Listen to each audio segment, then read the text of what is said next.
जय हिंद साथियों, आपका फिर से स्वागत है आपका अपना YouTube चैनल ज्ञानी बाबा 875 पर। आज की वीडियो को स्टार्ट करने से पहले हम एक मोटिवेशन लाइंस से स्टार्ट करेंगे इस वीडियो को। और आज का मोटिवेशन लाइंस है, जिंदगी का शौक पाला नहीं जाता। मेरे दोस्तों, जिंदगी का शौक पाला नहीं जाता, शीशे का प्याला कभी उछाला नहीं जाता, शीशे का प्याला कभी उछाला नहीं जाता, मेहनत से समझ जाती है जिंदगी ऐ मेरे दोस्त, क्योंकि हर काम तकदीर पर डाला नहीं जाता। तो मेरे छात्र एवं छात्राओं एवं तमाम दर्शकों का ज्ञानी बाबा 875 पर हार्दिक स्वागत है। हम फिर से उपस्थित है एक नए अनुच्छेद के साथ जो बिहार बोर्ड एग्जाम 2024 में आने की प्रबल संभावना है। तो चलिए बिना देरी किए हुए इस वीडियो के स्टार्ट करते हैं। इससे पहले आप सभी दर्शकों से मेरा यह अनुरोध है कि आप इस चैनल पर यदि नए हैं तो आप इस चैनल को सब्सक्राइब कर लें, ताकि हम ऐसी वीडियो लेकर के जब भी हम आए तो सबसे पहले वीडियो का जो लिंक है आपके मोबाइल तक मेरी पहुंच बने। इसलिए चलते हैं, इस वीडियो को आगे बढ़ाते हैं। और आज का टॉपिक हमारा है प्रिय कवि। प्रिय कवि, प्रिय कवि का मतलब होता है जो आप सभी छात्र के जीवन में या सभी इंसान के जीवन में कोई ना कोई एक कवि होता है, कोई ना कोई कविता लिखने वाले कविताकार होते हैं, उसी को हम लोग कवि कहते हैं। तो हम बिना देरी के हुए इस वीडियो को आगे बढ़ा रहे हैं। पहला लाइन है, अस्माकं प्रिय कवि तुलसीदास अस्ति। एक छात्र कह रहा है कि हमारा प्रिय कवि तुलसीदास है। सबका अपना अपना होता है, आपका भी अपना होगा। आगे लिखा हुआ है, साही रामचरितमानसस्य प्रणेता अस्ति। और तुलसीदास जी को रामचरितमानस का रचयिता कहा जाता है, क्योंकि रामचरितमानस एक ग्रंथ है, हिंदुओं का धर्म ग्रंथ है, जिसमें राम, सीता, लक्ष्मण, भरत, शत्रुघ्न आदि का चरित्र का वर्णन किया गया है। आगे लिखा हुआ है, तस्य इदं पुस्तकम भारतस्य भारतीयानां च कंठाभरणम अस्ति। इस पुस्तक की जो महत्वाकांक्षा है भारत के इतिहास में, भारतीयों के बीच में, ये काफी सराहनीय है। और ये धर्म ग्रंथ है, यानी रामचरितमानस एक धर्म ग्रंथ है, हिंदुओं का धर्म ग्रंथ है। ये सबको विदित है, आप भी जानते हैं। इसमें राम जी, सीता जी, लक्ष्मण जी, शत्रुघ्न जी आदि का चरित्र का विस्तार से वर्णन किया गया है। चलिए आगे के लाइन में लिखा हुआ है, अनेन पुस्तकेन कवि शिरोमणे भारतीय संस्कृति संरक्षणम चकार। यानी अनेकों पुस्तकों में भगवान श्री राम को शिरोमणि का दर्जा दिया गया है, और भारतीय संस्कृति की जो संरचना है इनकी चरित्र को देख करके किया गया है। आगे लिखा हुआ है, अस्मिन् पुस्तके रामस्य उदात्तम चरितम उल्लिखितम अस्ति। इस पुस्तक में राम का चरित्र का वर्णन किया गया है। नाना पुराण, आगे लिखा हुआ है, नाना पुराण निगमाग संबत स्वकीयं विचारं च अस्मिन् पुस्तके भाषाबद्धम कृतम। यानी बहुत सारे पुराण भी, जैसे कुरान हो गया, या बहुत सारे हिंदू के धर्म ग्रंथ है जैसे कि सिख का बाइबिल है, तो इन सभी धर्म ग्रंथों में भी भगवान श्री राम का चरित्र का वर्णन किया गया कि कैसे उन्होंने 12 वर्ष वन में बिताए और संघर्ष किया और आखिरकार रावण पर विजय पाया। और पूरी अयोध्यावासी में जब वो लौटे तो दीपों की बाती से उनका स्वागत किया गया। जो हम कल वीडियो में बताए थे कि दीपावली का त्योहार उनके आने के कारण, आगमन पर ऐसा हुआ, क्योंकि राम ने अतताई रावण को मार डाला। उसके बाद हम बात करेंगे इस वीडियो में, आगे लिखा हुआ है, समन्वयवादी साहित्यम सरलम हिंदी भाषाया लिखितम।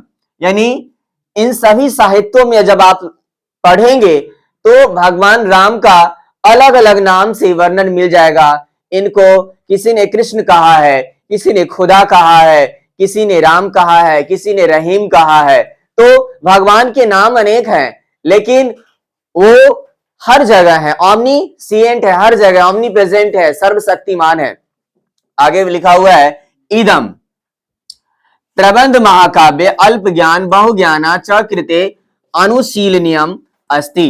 यह जो महाकाव्य है यानी रामचरितमानस जो महाकाव्य है वो बहुत ज्ञानवर्धक ग्रंथ है, ज्ञानवर्धक पुस्तक है, हम सबको पढ़नी चाहिए और उनके चरित्र से हमें प्रेरणा लेनी चाहिए कि हमें जीवन में किस तरह से संघर्ष करना चाहिए और आगे बढ़ना चाहिए।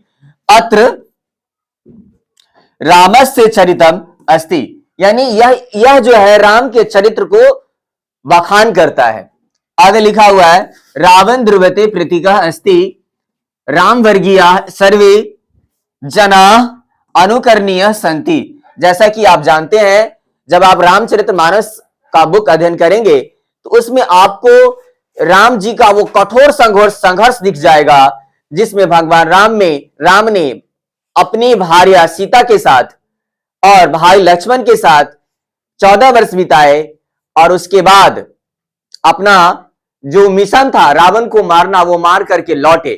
तो पूरा यहां पर लिखा हुआ है, साफ लिखा हुआ है कि अस्ति राम वर्गीया सर्वे जना अनुकरणीय संति, यानी सभी के लिए अनुकरणीय है, पूजनीय है, हम सभी इनकी पूजा करते हैं। अयं ही महाग्रंथ लोकोपकार कलिकामस हंता च अस्ति, यानी हम सब इस महाग्रंथ को अध्ययन करते हैं। तो मेरे प्यारे साथियों एवं छात्र एवं छात्राओं एवं देखने वाले तमाम दर्शकों, उन सभी से हमारा यह आग्रह होगा कि आपको ये वीडियो कैसा लगा आप कमेंट बॉक्स में अपना कमेंट जरूर करें और ये वीडियो को अंत तक देखें। यदि आप सब्सक्राइब नहीं किए हैं तो आप सब्सक्राइब कर लें। यदि आप इस चैनल पर नए हैं, इसी तरह के वीडियो पाने के लिए आपको चैनल को सब्सक्राइब कर लें, लाइक कर लें। आगे इसी वीडियो में आगे बात करेंगे। हमारा अगला अनुच्छेद है, सबसे महत्व चीज ये है, मेरा मकसद ये है कि वीडियो बना रहे हैं इसलिए क्योंकि बिहार बोर्ड एग्जाम 2024 जो है फरवरी माह में होने वाली है और उसमें अनुच्छेद जो है 7 नंबर का आता है। तो हम चाहते हैं कि आप लोगों को अनुच्छेद बिल्कुल आसान भाषा में हम आपके सामने रिप्रेजेंट कर रहे हैं ताकि आप इसे समझें और इसका अर्थ जानें। और जो एक छात्राओं के बीच में कोलाहल है कि संस्कृत हमें नहीं आता, समझ में नहीं पढ़ने आता है, नहीं उसका अर्थ नहीं समझ में आ रहा है, और छात्राओं के बीच में जो समस्या है संस्कृत से संबंधित ये दूर हो जाएगी। इसलिए आप इस चैनल को ज्यादा से ज्यादा सब्सक्राइब करें और अपने दोस्तों के बीच में शेयर करें। आगे चलिए बिना देरी किए हुए बात करते हैं आदर्श छात्र के बारे में।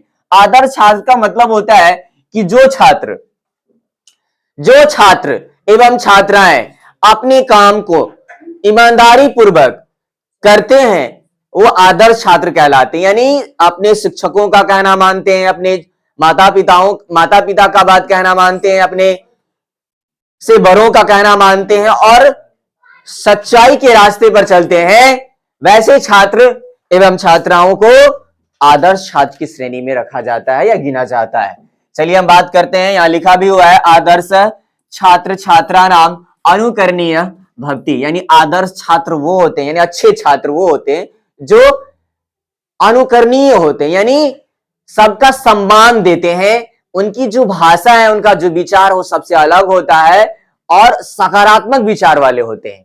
आगे लिखा हुआ है साही गुरु भक्त भक्ति, साथ में वह गुरु भक्त भी होते हैं, यानी अपने गुरुओं का कहना मानते हैं।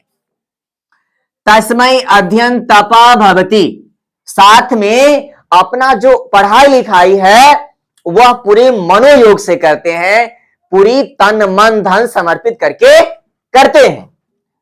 आगे है सदाचारी भक्ति, आदर्श छात्र जो होता है वह सदाचारी होता है, मतलब अच्छा विचार का होता है।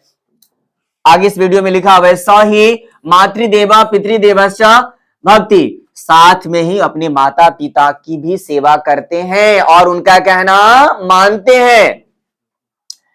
स ही मधुरभाषी भक्ति, वह मधुरभाषी होते हैं। मधुरभाषी कहने का मतलब है कि वो जो है मीठा आवाज उनका होता है। कहा गया है कि आप अगर किसी को सम्मान देंगे, आप किसी से अच्छे शैली से बात करेंगे तभी वो आपसे अच्छी शैली से बात करेंगे, यानी आप उसे सम्मान दे रहे हैं इसलिए आपको सम्मान दे रहे हैं। मेरा कहने का मतलब यह है कि यदि आपको समाज में सम्मान पाना है, रिस्पेक्ट पाना है, तो सबसे पहले सम्मान देना सीखना पड़ेगा।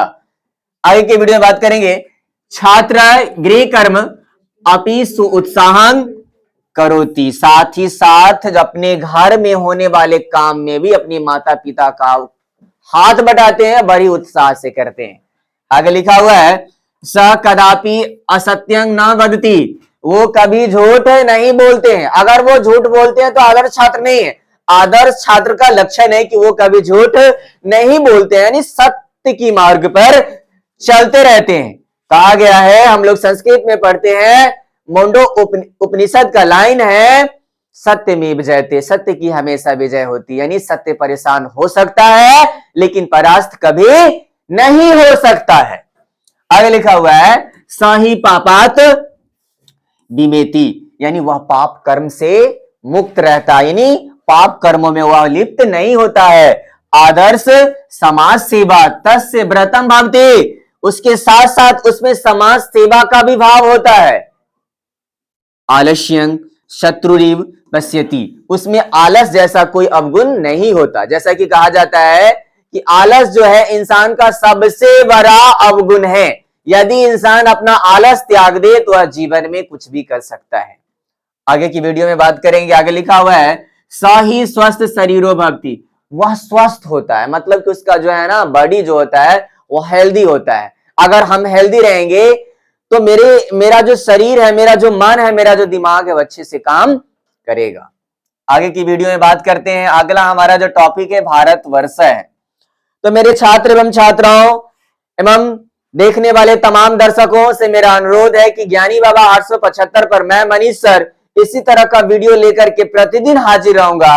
और आपको संस्कृत जो बिहार बोर्ड एग्जाम 2024 में आने वाला है उसमें आपको काफी ज्यादा ये चैनल पर जो अपलोड वीडियो है इसके कमेंट बॉक्स में लिंक पिन किया हुआ है, आप उस लिंक को ओपन करेंगे तो इस तरह से 10 वीडियो आपको मिल जाएंगे। और ये अनुच्छेद जो है बहुत ही इंपॉर्टेंट है क्योंकि ये 7 नंबर का आता है और आपको मालूम होना चाहिए कि एग्जाम में एक एक नंबर इंपॉर्टेंट होता है। एक नंबर से आप टॉप कर जाते हैं, एक नंबर अगर कम हो गया तो आप फर्स्ट आपका छूट जाता है और एक नंबर कम हो जाता है तो आप फेल हो जाते हैं। तो मेरे प्यारे साथियों, आपका एक एक नंबर बिहार बोर्ड में कीमती है और उसे आप इसकी अहमियत को समझेंगे, मैं आशा करता हूं। अगला हमारा टॉपिक है भारतवर्ष। इसका पहला लाइन है अस्माकम देश भारतवर्षम अस्ति, हमारे देश का नाम क्या है? भारत है, यानी हम लोग भारत में रहते हैं, हम लोग भारतीय हैं। अयम ही हिमालयात रामेश्वरम पर्यंतम पुरीता द्वारका पर्यंत प्रसृत अस्ति, यानी हमारा जो हिमालय पहाड़ है वह हमारे देश के उत्तर दिशा में स्थित है। आगे है अत्र गंगा यमुना गोदावरी ब्रह्मपुत्र प्रभृति नदियां अमृतोपम तोय बहंती, यहां गंगा यमुना गोदावरी ब्रह्मपुत्र जैसी महान नदियां बहती है और हमारे भारत जैसे देश को संवारती है और उसके पैरों को पखारती है।